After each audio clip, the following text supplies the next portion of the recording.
Oh, rats. DC's got them. A lot of them. More than 3,200 people have called DC's 311 hotline this year, complaining about rats. That's up 64% from 2015. This is all according to the mayor's office. And they said a number of factors are to blame. More people, more bars, more restaurants, and more trash. Plus, more rats have been living through the winter thanks to all these milder temperatures. And the rise of rodents made a Whole Foods in Georgetown close, but now it may never open again. The store is right off Wisconsin Avenue, not far from the Naval Observatory. And the rats were the first problem, but they have started a huge legal battle that could keep it closed. Begins like this, okay? Whole Foods shut down to address the rodent problem back in March.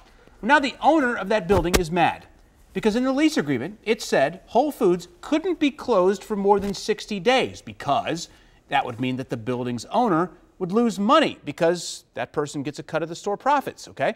So they are trying to kick the grocery giant out of that spot. That way, another business could come in and start making money. in the same place where the rats were.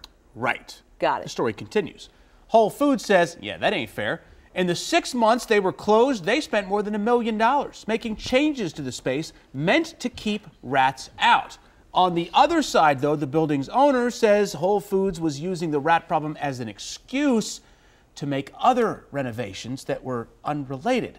So now a judge has got to try to take all the facts here and sort this whole thing out. Whatever they decide, one thing is clear, that the future of that Whole Foods clearly is in jeopardy. Who's buying that area with this rat-infested history? Well, who's going to buy that? Hopefully they were able to mitigate that problem, so then that could be, But yeah, you're not selling space if, we've got 20,000 square feet of awesome and 20,000 rats. That's right. People had some strong feelings about this on our WUSA 9 Facebook page. Wale said, listen, this location always sucked. The best way to renovate it is just to knock it down. Guy said, were they free-range organic rats? That's actually pretty funny.